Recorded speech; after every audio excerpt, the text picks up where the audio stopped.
మీ business ఏదైనా మీ ఊర్లో promotion చేయాలంటే అది సుమన్ టీవీతోనే సాధ్యం. ఇప్పుడే సంప్రదించండి. ఇక్కడ వీళ్ళు చెప్తూ క్లియర్ గా group 1 main examination notification number 27/2018 was not fair and not legitimate due to the conduct of respondent 1 and 2. The procedure adopted by them for valuation of answer script of candidates who appeared for group 1 examination when the rules do not permit first digital, second and third valuation of papers for second or third time is impermissible and it is in violation of rule 3(9) of the rules.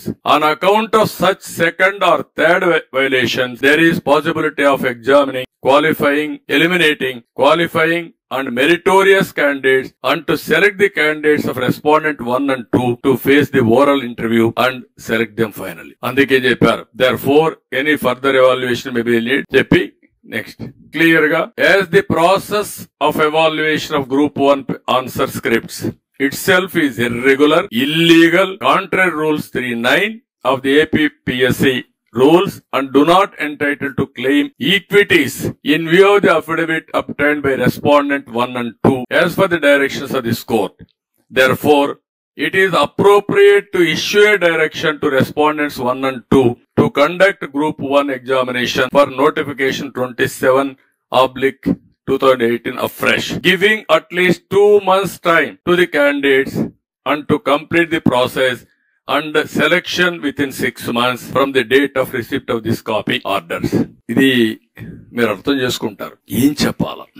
ఇంత clear cut evidence ఉంటే కూడా బరిదెగించి మాకు ఏమీ దిక్కులేదు, బాబాయిని గొడ్డలు పెడితే లేపాం, మేము అరెస్టులు కాకుండా కాపాడుకున్నాం, కోడికత్తి డ్రామాలు ఆడాం, రాష్ట్రంలో రిసోర్సెస్ అన్ని దోచేసుకున్నాం, హైకోర్టు చెప్పింది ఇసుక ఎంత రేటుకు అమ్ముతున్నారు మేము చెప్పినా వినడం లేదనే పరిస్థితి వచ్చారు. అలాంటి దాంట్లో మీరు చూస్తే ఇంత బ్లాటెంట్ గా ఆ విద్యార్థులు ఇలాంటివి ఎన్ని జరిగాయో మనకే అర్థం కాని పరిస్థితి. ఇది జరిగితే ప్రభుత్వం అంటుంది ఇప్పుడు సిగ్గున ఎగ్గు లేకుండా ఈ ముఖ్యమంత్రి మేము అప్పీల్ చేస్తామంటాడు. అంటే మీరు అప్పీల్ చేసి ఇంకా 100 కోట్ల రూపాయలు తగలబెట్టి ప్రజల డబ్బులు మీ పెత్తనం చేస్తే మిమ్మల్ని శ్మశానానికి సాగనపడానికి ప్రజలు సిద్ధంగా ఉన్నారు, గుర్తుపెట్టుకోండి.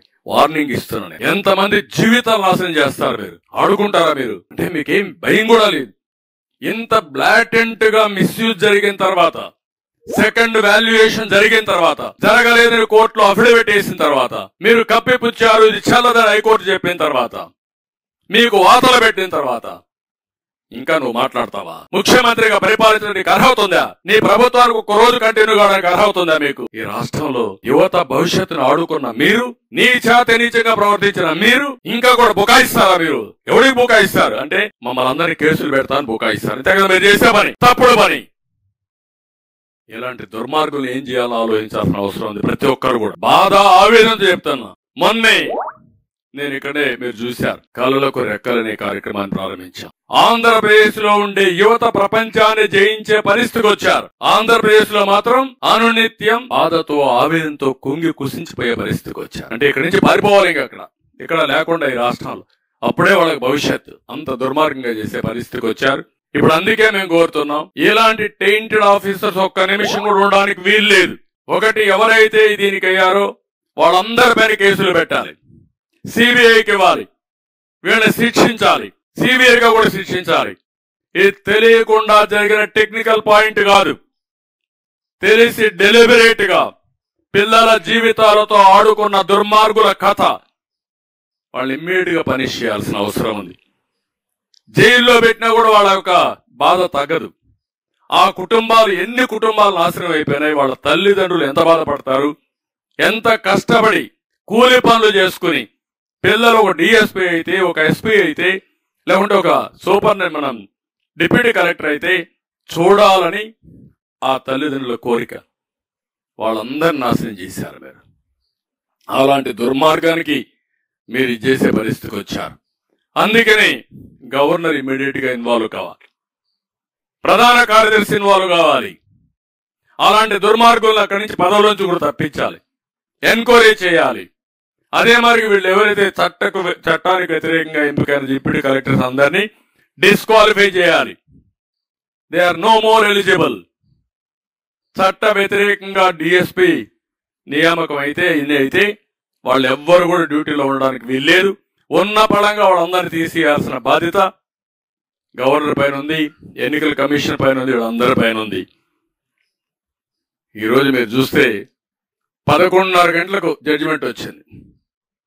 3:30 గంటలకు కాపీ అప్లోడ్ చేశారు. మనకందరికీ ఎప్పుడన్నా జడ్జిమెంట్ వస్తే సాయంత్రం కాపీ వస్తుంది, లేదా నెక్స్ట్ డే కూడా వస్తాయి. 12:30కే మేము సుప్రీంకోర్టుకు పోతా ఉన్నారంటే వీళ్ళు డబ్బులు చదువుతారని. అంటే ఏంటి అక్రమార్కులు ఎంత బరిదెగించిపోయారంటే ఇష్టానుసారంగా తయారయ్యే పరిస్థితులు వచ్చారు. రెండోది, ఎక్కడైనా సరే మీరు ఎగ్జామ్స్ చూడండి, మెయిన్లో ఎన్ని వస్తాయి, ఇంటర్వ్యూలు ఎన్ని వస్తాయని పబ్లిసైజ్ చేసేస్తారు, సర్వీస్ కమిషన్ యూనియన్ కానీ స్టేట్ కానీ. ఇక్కడ మొత్తం చేసే పరిస్థితులు లేరు. దాపరికం ఎందుకు? వీళ్ళు అవకతవకలు చేయడానికి. ఇంకో పక్క మొదటి మాన్యువల్ ఎగ్జామ్ ఇది అయింది, ఇప్పుడు రెండోసారి చేశారు. అంటే మొత్తం ఫస్ట్ మాన్యువల్లో అయిన వాళ్ళు మెరిట్ ఉంటారు, వాళ్ళు పోయారు.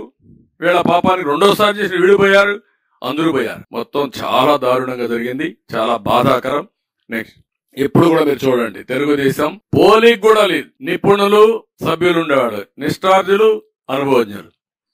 ఈయన బంధువులు వైసీపీ నేతలు అవినీతులు. పరీక్ష నిర్వహణ ఎవ్రీవేర్ ట్రాన్స్పరెంట్. అక్రమాల పర్వం. ఖాళీలు గుర్తించి ఎప్పటికప్పుడు భర్తీ చేస్తే 3 నెలల తర్వాత, లేకపోతే వీళ్ళ ఇష్ట ప్రకారం ఎన్నికల ముందు చేసే పరిస్థితికి వచ్చారు. మెయిన్స్ ఇంటర్వ్యూ మార్కులు ఎక్కడికెక్కడ ప్రకటించాం, ఇక్కడ అభ్యర్థులు కోరినా ఇవ్వలేదు. అదే మరి 5 ఏళ్లలో ఒక్క ఆరోపణ, 5 ఏళ్ల కాదు 22 సంవత్సరాలు తెలుగుదేశం పార్టీ హయాంలో సర్వీస్ కమిషన్ లో ఎక్కడ కూడా ఒక్క ఆరోపణ లేకుండా ఒక పద్ధతి ప్రకారం రిక్రూట్ చేసిన పార్టీ తెలుగుదేశం పార్టీ. ఈయన పెద్ద ఎత్తున అక్రమాలు, నిరుద్యోగులకు ప్రభుత్వంపై పూర్తిగా నమ్మకం పోయే పరిస్థితి ఈ రోజు చూస్తా ఉంటే ఎక్కడికక్కడ ప్రభుత్వం ఇష్టానుసారం. ఒకప్పుడు ఏది జరిగినా ట్రాన్స్పరెంట్ గా, నేను నాకు బాగా జ్ఞాపకం, టీచర్ ఉద్యోగాలు కూడా నేను చాలా ట్రాన్స్పరెంట్ గా చేశాను. ఎందుకంటే ఎక్కడైనా సరే కొంతమంది కావాలని మార్కులు వేసుకుంటే నష్టపోతారనే ఉద్దేశంతో ఇవన్నీ కూడా చాలా ఉద్యోగాల్ని గ్రూప్ 1 సర్వీస్ గానీ, గ్రూప్ 2 గానీ, ఇంకా మిగిలిన ఉద్యోగాలు కూడా సర్వీస్ కమిషన్ అప్పచెప్పాం. సుమన్ టీవీలో మీ పర్సనల్ అండ్ బిజినెస్ ప్రమోషన్స్ కోసం కింది నెంబర్ కి కాంటాక్ట్ చేయండి.